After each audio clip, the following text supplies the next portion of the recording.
Hi, it's Addy Saucedo, and you're listening to The 360 Entrepreneur with Jan Ilonga. This is episode 213, and this one is all about the podcast planner, streamlining your workflow for better podcasting. Here we go. Welcome to the 360 Entrepreneur Podcast, the show for entrepreneurs and small business owners who dream big and want to do bigger. Join some of the world's top entrepreneurs, internet marketers, and best-selling authors as they share their inspiring stories, their struggles, and give actionable tips that will help you build, grow, and promote your online business. Here's your host, Jan Ilonga. Hey there, and welcome to this brand new episode. Like always, you heard it. I'm your host, Jan Ilonga, and today's session is all about being a better podcaster. Joining us today is the creator of the Podcast Planner, which is basically a guide that helps you become a better podcaster. And I'm talking about Addy Saucedo, and Addy has some great advice that is gonna really help you make your overall podcasting workflow better so that you become a better communicator and a better podcaster altogether. The show notes page for today's conversation with Addy are over at janilonga.com/episode 213. Again, that's janilonga.com/episode 213. All right, let's get started. Here's the interview with Addy Saucedo from thepodcastplanner.com. Today, we are joined by somebody who I think I can refer to as an advocate for the arts of podcasting and storytelling.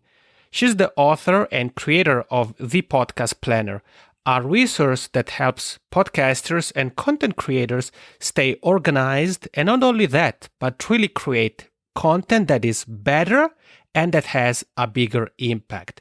It's with great pleasure that I welcome on the show Addy Saucedo. Addy, how's it going? It's going good. It's really great to be here on the show with you, Jan. Yeah, it is a pleasure having you here. Also because I think that we have had exchanges for quite a while now, right, by email, Facebook, for the Podcaster Lab. So it's nice to be finally chatting, huh? It's really interesting how if you get in the right niche, in the right market, and you start to follow each other, then you start to get invested. That's how I invested into knowing who you were, because of Instagram primarily. And then from Instagram, I went to Facebook, and now your podcast. So this is exactly the power of podcasting right here. Well said. Yeah, that's true. And it's funny you mentioned Instagram, because that's a platform where sometimes I manage to make some connections, like you said in our case. And I think, if I remember correctly, you and the Podcast Planner got on my radar at Podcast Movement of last year, 2016. Correct. Because I think, was it Harry Duran that was starting to spread the word about the Podcast Planner? And here we are now, 2017, the Podcast Planner is here. So, Addy, could you take a moment to tell everybody a little bit more about what the Podcast Planner is and can do for all the podcasters and content creators who are here with you and I today? Absolutely. The Podcast Planner was created out of a pain that I had, and then other podcasters had, because we always hear that saying, just start the podcast, start the podcast, which is, to be honest, you have to just kind of get out there just to really push yourself, because our fears get the best of us. But what happens is we do two things. Number one, we just turn on the microphone and don't really know where we're going with our content. Right. Number two, we copy somebody else's format, and then it just doesn't work for us or our audience. And I like to compare it to, I live here in California, and I say, you know what? I want to take a road trip to New York. I'm just going to get on the nearest freeway and hope that I get there. Right. It doesn't really work. I'm going to have a long, tired, scary journey if I don't just open my phone and open up Google Maps. So the Podcast Planner is pretty much the same thing here. I've done the hard work. I've learned the hard lessons. Just like you, Jan, you have been podcasting for quite some time. You know the ins and outs, what does work, what doesn't work, the proven things that works for podcasting. So I put all of this knowledge that I've acquired over the past 4 years and created the Podcast Planner that has a brainstorming session to help you create content, checklists from start to finish so that we don't forget the important elements of our show, a year calendar, a monthly calendar, and this is to have a bird's eye view of what we're doing, episode templates for solo interviewing format or storytelling, and then conversation triggers to help the conversation going when things get a little tough, and then notes to keep all of your ideas, information, stats for stat junkies. You can keep that all in there in one place as opposed to different platforms. You have some in Google, your Google Drive, your Dropbox Drive, or you just have them on little pieces of notebook papers or Post-its. You have them on Post-its. So you have a keepsake all in the podcast planner. And this is all because I went through the pains of creating a podcast, multiple podcasts, and then pod fading. I started a show, then it got a little too hard because I forgot this or forgot that. And then I just said, you know what, I can't keep publishing until I figure this out. And that's when I created the podcast planner. I love it. Thank you so much, Addy, for sharing what the podcast planner is for us. And the metaphor you used of the road trip, I think is perfect because you said it. It's true that we learn by experience, but at the same time, if we don't have a solid foundation, so if we don't have any plan in place, things are going to get very, very frustrating and overwhelming at some point. And you said it, the podcast planner can help with many different aspects of the podcasting workflow. And what you said about the having different tools, I agree so much with that. And actually, for example, for me personally, I'm a fan of Trello, which up until recently, I'd been using only for the planning side of things as a content calendar and for other things. But lately, in the last couple of months, I've started to use it also as the place I have my notes for the specific episodes, exactly because of what you said. So I tended to have, I should say, because I'm sure it's something that's pretty common for everybody, that we tend to use different tools. It can be Word, it can be Google Drive, it can be Trello, it can be something else, and then things get messy. And you said it, the podcast planner can help us with many different things. Long-term things, if we think about the calendar, for example, we have the yearly calendar, the monthly calendar, and so forth. And the podcast planner is very good for both new podcasters as well as those who have been podcasting for a while, right? Oh, yes. That's the funny thing is I thought I was creating this for just podcasters who had pod faded. They loved doing their show, and then for some reason or another, they stopped doing their show and they really want to get back to it. But then as it launched, two people started to really gravitate towards the podcast planner, and that is beginners and then very seasoned podcasters who said, I lost my purpose and I'm getting the podcast planner because I want to refocus that purpose and get the show out there that I want my audience to listen to. So it works for both seasoned podcasters and those who are just getting started. I love it. And I told you before we started, I have my digital copy here. I've been using it as well, and I think it's very useful. So whether you're here with Addy and I and you have just started out or you've been podcasting for a while, definitely make sure to grab your copy of the podcast planner. And Addy, I want to ask you, in this episode, I really want to put emphasis on the planning side of things, not because I think we are planning freaks, but because, and I'm curious to hear your thoughts on this, I see so many, especially people who are interested in podcasting, so many new podcasters that the first things they focus on are marketing and monetization, and they don't really take a moment to really think about the planning and the strategy behind their podcast. Would you agree that that's the case with many podcasters? That's so very true. And the funny thing is, if you want good marketing, all that effort that you're putting in marketing and funneling, what are you funneling to? What are you trying to attract? And a lot of the times that's where marketing fails a podcaster because they didn't start from the beginning. You want to attract an audience, but you also want to attract the right audience. You don't want to, if I turn on a podcast and I have no clue what it is, just because I saw it, I'm going to say almost immediately, you know what, this is about, just for example, Game of Thrones. I have no idea what Game of Thrones is. So what am I going to do? I'm just not going to even subscribe or even hit play. So it's kind of the same thing. Attract the right audience with the right content. So it starts with your first step to sit down and think about, what am I podcasting about? why am I podcasting about it? And who do I want to have listen to this podcast? Because it's all about attracting that right podcaster who then starts to know, like, and trust you. Because you're giving them what they want. They're attracted to that content. They'll keep coming back for more. And here's the magic part. When you have a purpose, when you know the content and you're targeting the right audience, the audience actually does the marketing for you. It's word of mouth. And that has been the proven method for podcasting growth is word of mouth. Like, hey, I heard about Jan's show. Jan's is a really great show about this, that. Next thing you know, you get 2 more listeners. And then it starts to just have a ripple effect. So the first step is always taking some time to really think about what type of content you're creating, for who, and why. And then the content marketing of all of it just comes so easily, and you'll actually have results as opposed to just, no downloads or very minimal downloads. And then you get these little spikes that don't seem to keep hold. After a while, you'll have, let's just as a very basic example, one day you'll have 10 downloads, the next day you have 0. Why? Because you probably didn't attract the right audience to keep coming along for the journey with you. That's a very good point you touched upon, Addy, because I think that really focusing on the person who would like to tune into our podcast is what makes the difference long term. And as you said, if we take time to think about that person, to really think about the planning, that is gonna lead to better marketing, more effective marketing.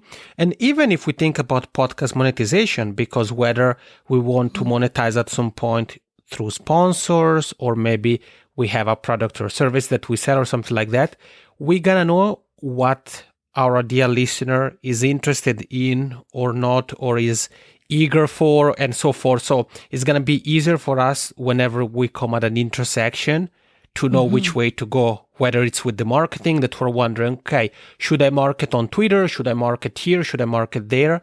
If we keep in mind our ideal listener, then that's going to be easier. And when it comes to the content side of things, Addy, we know that content is the meat of a podcast. So the question I have for you related to that is, do you have any advice? And I know that this is kind of a rhetorical question because the podcast planner helps with that, but still, do you have any advice on things to think about and do to come up with content ideas for a podcast and podcast episodes? Absolutely. So number one, you mentioned monetization, and I think all podcasters or any content creator should always think about monetization. And this is where that purpose aligns with monetization. If you know the purpose and you have an audience, then you can tap into monetization opportunities. And this is where you'll know whether the content that you're about to create makes sense on all those levels. Right. Number one, content for you, content for the audience, and then content to tap into a certain market for monetization. So going back to content ideas, this all starts to align with it. So number one, I would say, think about your own curiosity of the topic or the subject that you're podcasting about, because nothing attracts an audience more than your own curiosity, because guess what? A lot of the times you're just like that listener. Right. So come from a point of curiosity. So that's one way of creating content. Come from a point of curiosity. Number two, come from experience. Just like we were mentioning, we kind of podcast for quite some time, and we learn from these lessons that we learned along the way. Share that with your audience. Tell a story. And the stories can be very simple. So come from a point of experience, share the experience. You can sprinkle in some storytelling in there, but another thing that attracts an audience is your own experience. Number three is most frequently asked questions. Now, this is very important because a lot of the times, kind of going back to curiosity and experience, the audience member they have some questions of their own. And then you, as the producer or a person who has been a part of your certain niche, you know what the frequently asked questions are. You've had your experience, you've had your curiosity. Now you can really address these questions that the majority have, and you can start to address them one by one. So as you start to have a list of most frequently asked questions, turn those into episodes And those easily start to attract the right audience. Sweet. Yeah. And then, so number 4, relevant rant. Now, you can rant, and a rant sounds kind of bad. You know, people think of rants of somebody screaming and yelling. Rants don't really have to be that way. It's just a matter of saying, hey, I saw this and I think this. It's very simple, but it's also relevant to the niche that you're addressing. Don't just have a rant and said, well, my dog barked while I was having an interview. This is relevant to a podcasting audience, but it's not relevant to, say, a podcast all about The Walking Dead. It doesn't make any sense. Right. Another topic for content ideas is tools. What are the tools that are used in your niche that help you and can help your audience? And then number 6, interviews. Is there someone that you can interview regarding a certain topic within your niche? Interviews are really great because it's addressing kind of everything that we're talking about all in one little place. And then number 7 is news. If there's certain news in the industry that you think is very important to share with your audience, you find it important, your audience is going to find it important. But I will caution on this one because news is not evergreen. And I really want people to focus on evergreen content so that they can continue to address the right audience. Sometimes news, it's good for 1 or 2 weeks and then it's done. So that doesn't turn into evergreen. So those are just a few content ideas I have for you. Wow, thank you so much. I think you have really shared actually quite many different ways we can come up with content ideas. And what I really liked about what you told us, Addy, is that you put the focus, or you moved the focus between us, the host. So you talked about look at your own curiosity, look at your own experience. But then you also move the focus on our listeners, or anyways, other people. So use your podcast as the platform to ask frequently asked questions. You can use it if you know how to rant in a constructive and useful way, then Exactly. you can do what you call the relevant rant. You talked about interviews, tools. I love it. And it doesn't really matter where we are in our podcasting journey, because we said it, content is such a key component, and you gave us many different ways to come up with content ideas. So if you're here with Addy and I and you feel that, you felt somehow stuck, that you were in a content rant, you couldn't come up with some good content ideas, I'm pretty sure that her suggestions are gonna help you. And Addy, in your answer, you started to talk about storytelling. Yes. And I know that the podcast planner has a storytelling part. So could you take a moment to share your advice for storytelling? So the first question related to that, I think, would be, why should podcasters consider embracing storytelling as a part of their show, number 1? And number 2, do you have any tips on how to get started with storytelling? Absolutely. So stories are very fun because they tap into the audience almost instantly. Going back to what we're talking about, curiosity and experience, that usually reflects onto your own audience and they can relate to it. Whether it's the way you were feeling or the experience itself, storytelling really unveils who you are to your audience. And then your audience will say, man, I really dig Jan. He totally gets it. This is why I'm here to stay and I'm subscribing to the show. Storytelling also keeps an audience member engaged throughout from the beginning to the end, because it's you constantly have the what's next, and then what happened. So there's that constant engagement in storytelling. And I highly encourage podcasters to just throw in some very simple storytelling methods. Now, I was very interested in storytelling, but I wanted to storytell the right way. Going back to that, we can start telling stories, but then it doesn't really work out. Right. So going to podcasting conferences and taking courses, I always ran into the creators of Criminal, which is a famous podcast. You can always see it on the charts.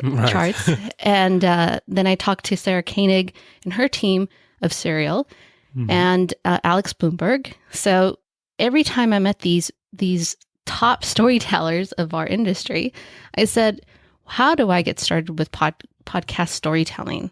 And they all said, well, it all starts with one sentence. If you can complete the sentence, then you have a story. And if the sentence is interesting enough, then you continue. If it's not interesting, rewrite the sentence and see what works. Okay, so that sentence starts with, I'm doing a story about blank, and it's interesting because blank. So our goal here is to finish that sentence, and see if it's interesting. If it's interesting, then I continue. Now, stories are very, very complex, depending on the type of style you want to give. So there's not a one-size-fits-all. But there are proven elements to a good story. So inside the podcast planner, I have these elements there for you. And are there telling details?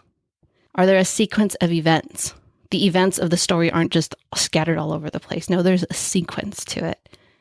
And then, is there a moment of reflection? Does tension exist? Is there a point where there's just some excitement? There's that hook finally in the story. Is there a conflict or a competing narrative? And then, do you love the story? If you love the story, if you're interested, then the audience member will be too. So this is just a few methods of getting started with storytelling, and they're proven elements of storytelling.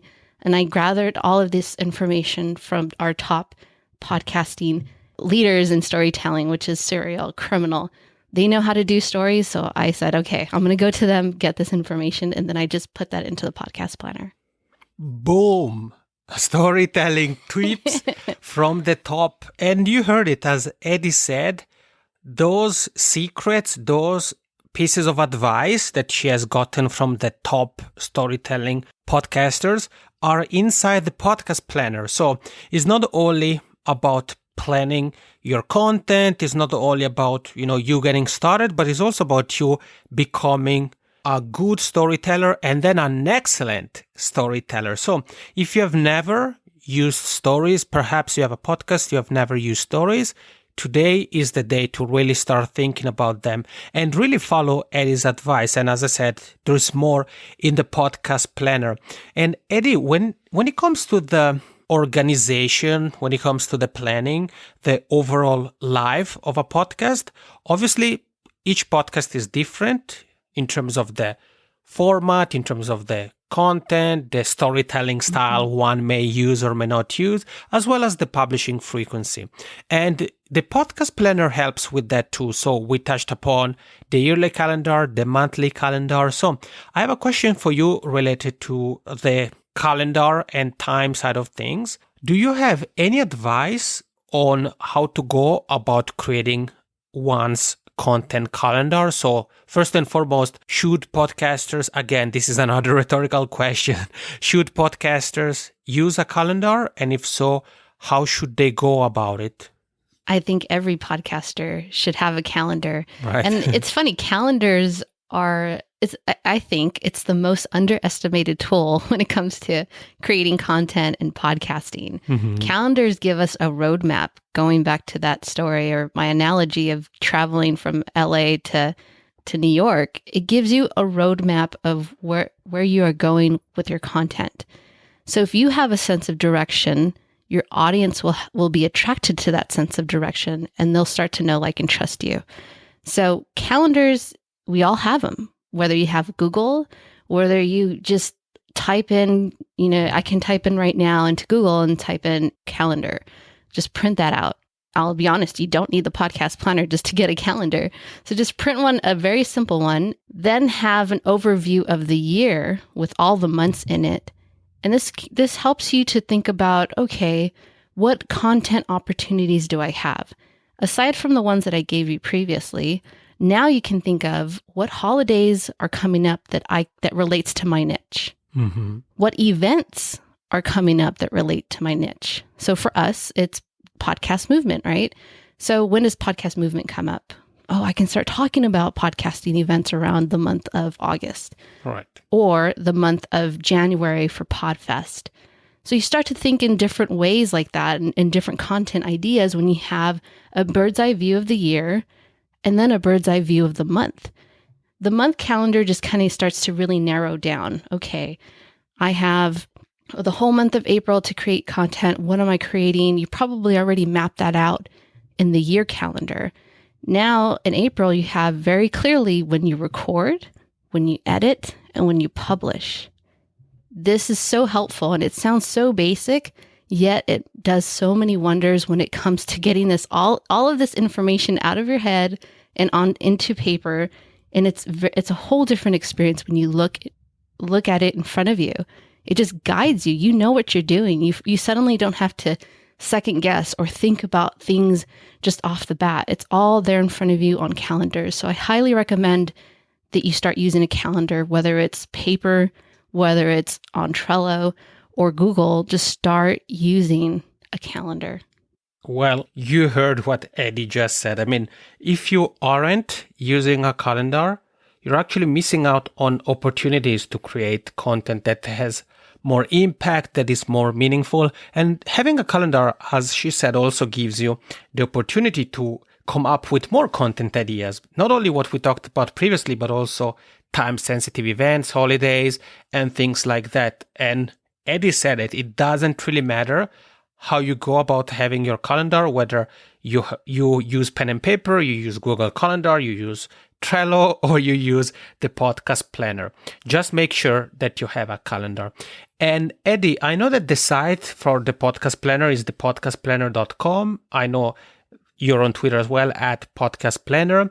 You have the Facebook community. You're really easy to find. And if somebody would have a question for you or would simply like to connect or say thank you, what would you say is the fastest way to do that? Yeah, those are all perfect channels. And you can email me personally. I will respond. It's at addy@thepodcastplanner.com. Great. So is it okay if I add that in the show notes as well? Absolutely. Great. So I'll make sure to add the links to everything we've talked about, the planner, the Twitter. May I link to the Facebook group too? Yes, you may. Great. So everything, all the different ways you can connect with Addy Saucedo are going to be in the show notes. And this has been a fun interview, Addy. I want to say thank you so much for being here. Oh, thank you for having me. This is really fun. Great. I'm happy to hear that.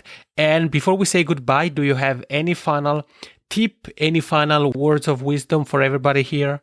Keep promoting your content. Once you've created the content, then you can have all the marketing fun that you want. But again, going to this whole interview, it started with a purpose.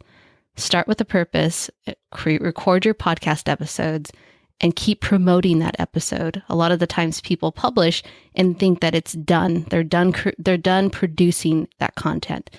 The content only lives if you continue to promote it. So keep promoting. Boom. Thank you, Addy. I really appreciate it. Thank you. And we're back. As you heard, there are different ways you should think about your podcast. There are different time windows you should think about. So not only the single episode, what's coming tomorrow, what's coming next week, but plan things ahead. And we mentioned the podcast planner. And in the show notes page, which is janilunga.com/episode 213, you're going to find the links to everything Addy and I have talked about, including her brand new show. She just launched a podcast yesterday.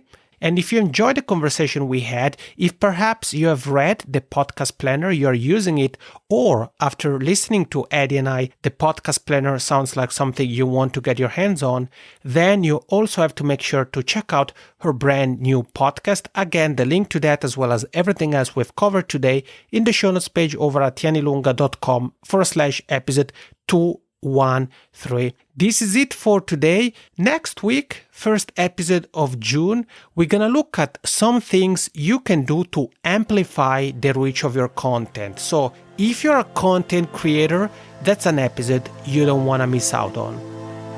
Thank you for listening to the 360 Entrepreneur Podcast. For more tips and tools, head over to www.janilunga.com.